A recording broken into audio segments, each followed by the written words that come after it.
Welcome to another exciting edition of American Warrior Radio, the place to be for news, notes, interviews, and current events for all issues military and veteran related.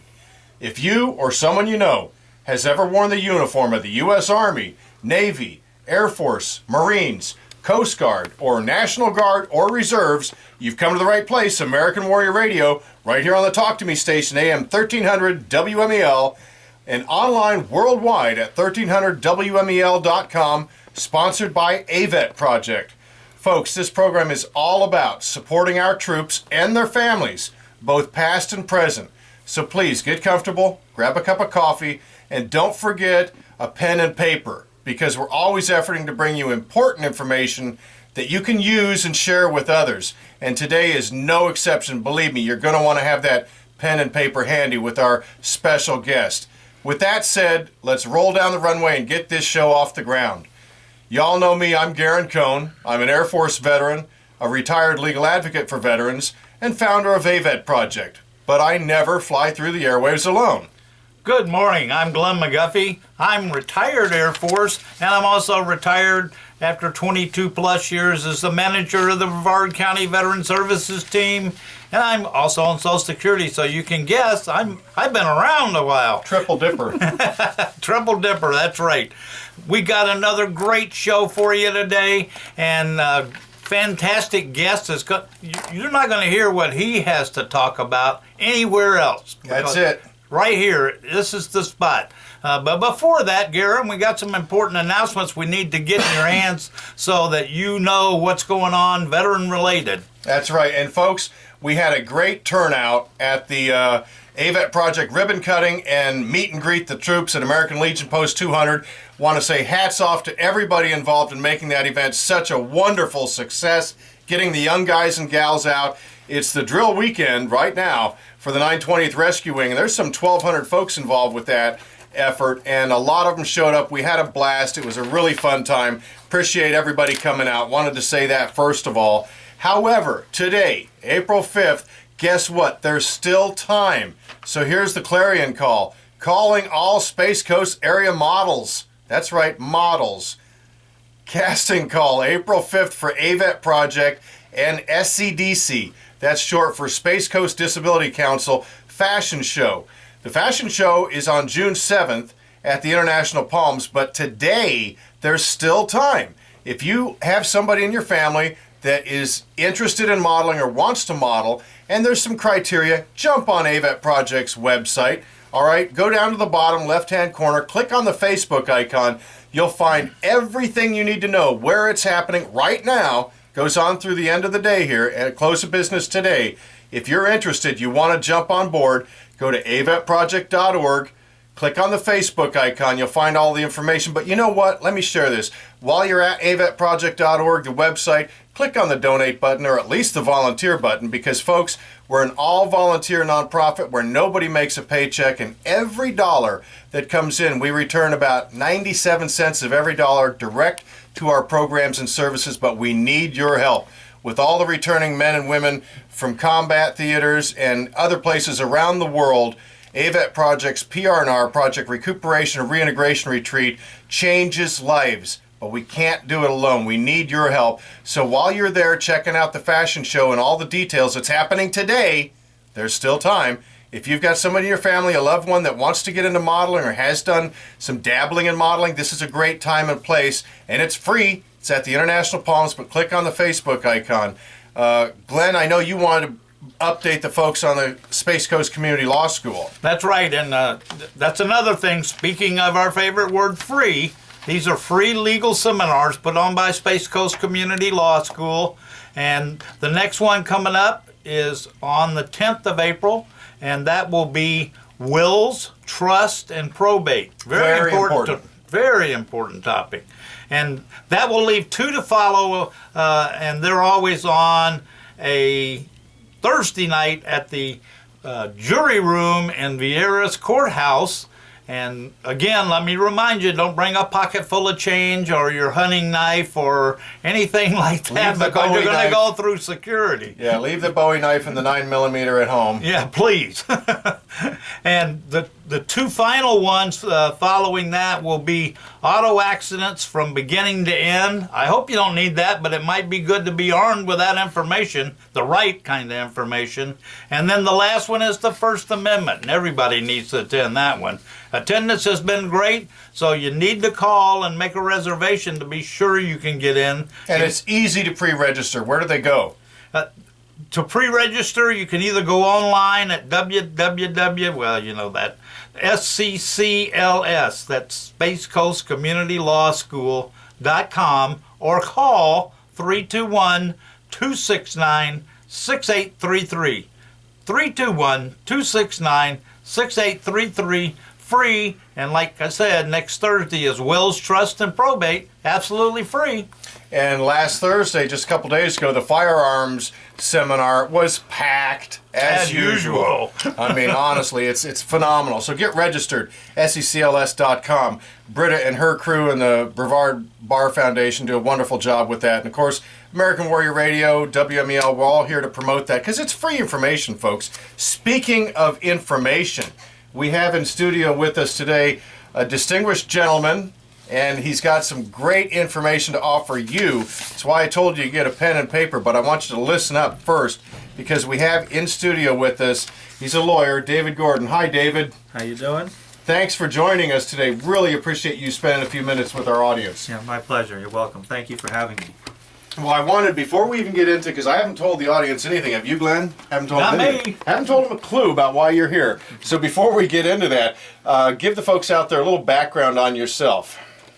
Well, my name is David Gordon. I'm an attorney here in Melbourne. I practice senior partner. Actually, I'm senior by being there the longest. I do have a law partner that a very fine lawyer and some very fine young lawyers with the law firm of High Stack Gordon Kirby. It's a firm that was founded in Miami in 1962 and been going strong ever since. I practiced in Miami and I moved to Melbourne about 9 years ago. Just thought it'd be a better place to raise the family, and it has proved to be exactly that. Now, in previous discussions with you, because I met you some time ago, this wasn't your original career path. No, my original career path was psychology, and interestingly, you posed this question to me a while back, and I never really thought it through until I was asked the question. But why law? Why did I abandon the psychology? And I think the real reason for that is in psychology you don't help people. People are supposed to help themselves in psychology. All you do as a psychologist or a counselor is provide the tools for people to help themselves. In the law, it's completely opposite. We're in an arena where people speak a different language, lawyers speak a different language, and we actually are a lot of it Latin. Absolutely, and I try not to use that. I learned a long time ago that just speaking plainly is really what works. That's what juries understand. That's what normal people understand. And I don't use a lot of the legalese, but that was my reason. And as it turns out, psychology has worked wonders for me in the courtroom because most injuries there is a psychological component, and the lawyers don't seem to understand it, and I do. So it turns out that psychology was a good path in helping people, but through a different avenue. And I want to say hallelujah for your idea of keeping it plain and simple language that particularly juries can understand. Now I'm calling on you to go teach that to the VA. My goodness, do they obfuscate things. Yeah, the VA is rather famous for that, but the entire situation and everybody out there that's ever filed a claim with the VA knows that it's statutorily a non-adversarial relationship. But Glenn, you and I know different. Yeah, that went away quite some time ago in my estimation. And I did that for 22 years, and Garen did it at a higher level than I did up at the court level. So we got some experience there telling you this. Well, David, I wanted to ask you, and again, thank you so much because I can't wait to get to the meat of the matter here. But why is it important? Because what we're going to be talking about, folks, I'm keeping you baited on a stick out there in Radio Land. What we're going to be talking about can affect a whole bunch of people. But why is it important for you in your law practice to what is essentially the end goal is going to be supporting the troops? Well, for me personally, it's helping injured people. The troops happen to be arena that we're talking about today.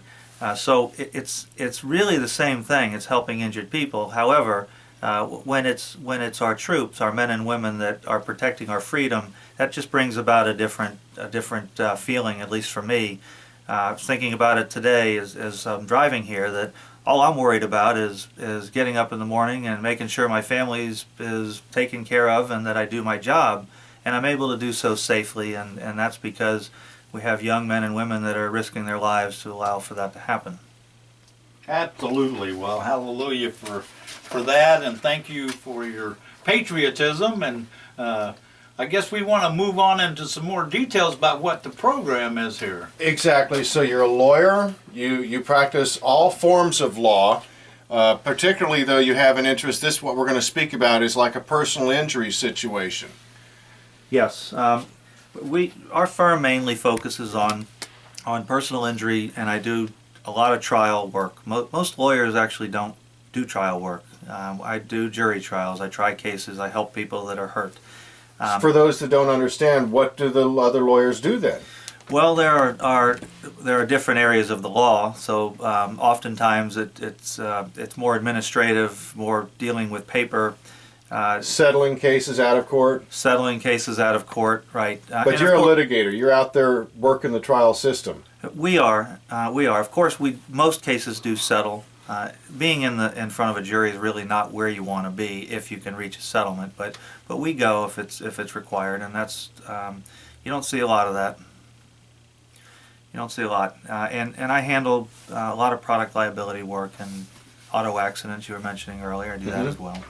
Well, and it's key to this, what we're going to discuss, because when you and I first met a few months ago, it was a great meeting, and you broached the subject with us, asking what our level of interest might be in helping get the word out about this in as briefly and succinctly as you can. Not that we don't have plenty of time, but just to get the topic out there.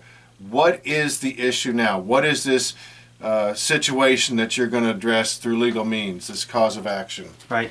It is dealing with the families of U.S. nationals, both military and non-military, who were injured or killed in Iraq. Can I stop you there? So you're saying military members, obviously. Right. And private contractors also? Yes, okay. Private contractors as well. The issue is a U.S. citizen versus a non-U.S. citizen.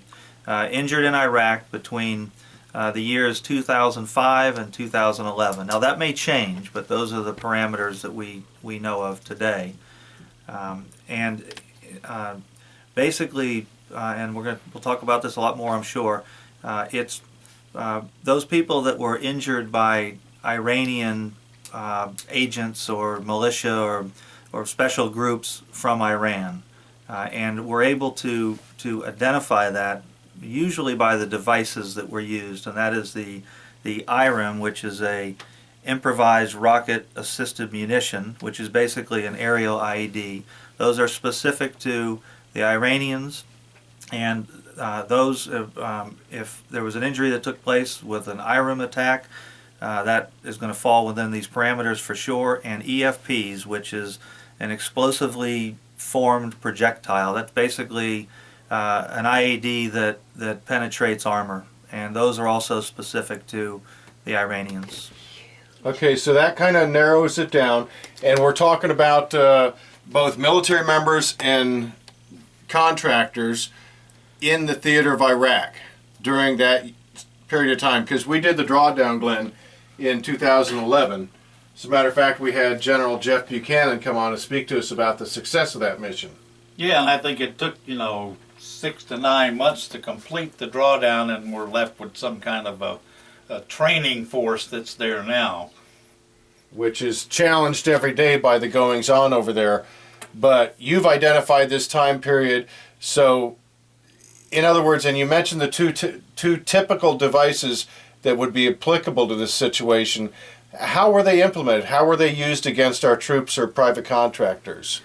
Well, the IRIM, of course, with it being a rocket-assisted device, what they're doing is they're using a 107 millimeter rocket, and they are any kind of a metal canister, like a propane tank, for example, where we found all kinds of different canisters that are loaded with powerful munitions, and they bring them in on trucks, concealed and hidden, and they park the truck, and they are able to use a remote control to detonate the devices. And basically what they're doing is lobbing them over the walls into military units and private places, just as long as they are hurting Americans, which is what's going on. There's been an arrangement made between Iran and Iraq to hurt Americans that came in and invaded their countries, as they like to say it. Okay, so the main problem here then is the funding for these terroristic activities is coming from Iran, and they're doing so with these two type of munitions, injuring our troops and private contractors. Because Glenn, as we've talked about before, as devastating as it is for military members and their families to get news that Johnny or Susie have gotten a leg blown off, same thing happens to our private contractors. Oh, absolutely, and in addition to that, I'm sure, David, from when we talked before the program today, that this will also, or has the potential to also apply for survivors of those veterans and contract people who were killed as a result of these types of action. Yes, that was the next thing I was going to say. The law provides for, obviously if somebody was killed, they're not alive to bring an action, but they have family members that are entitled to bring action, and so it's family members as well as injured people of the military or non-military U.S. citizens. So like a survivorship situation in VA speak. Yeah, in VA speak, that, you know, if the right fact pattern exists, then the survivors could be entitled to dependents indemnity compensation, or you hear people call it DIC, which is a monthly tax-free payment to the surviving spouse, and if there are minor children, there's an add-on for the number of minor children. And I think it's important. So if you're a military troop or a family member of a military troop that had some injury caused by one of these devices in that period of time, and we'll get a little more of the particulars, or somebody, you know, giving some hard, fast examples. There's a private contractor from, say, Blackwater that was over there and that was injured. I just got that note handed to me from the producer, so thank you there, Kim. Same situation could apply for them. Absolutely. Absolutely. Not could. It would apply for them. The issue here is after the 2011 attacks, the Anti-Terrorism Act. 9/11 attacks of 2001. Right. Okay. Right. We had the Anti-Terrorism Act that it was enacted, and a lot of changes took place. And what it did is it initially it criminalized the moving of money and put certain regulations in place that the banks were to abide by when they move money. And not all banks have done that. Now, the criminal portion of it would be the government that would have the right to bring criminal charges against a bank, for example, for violating this.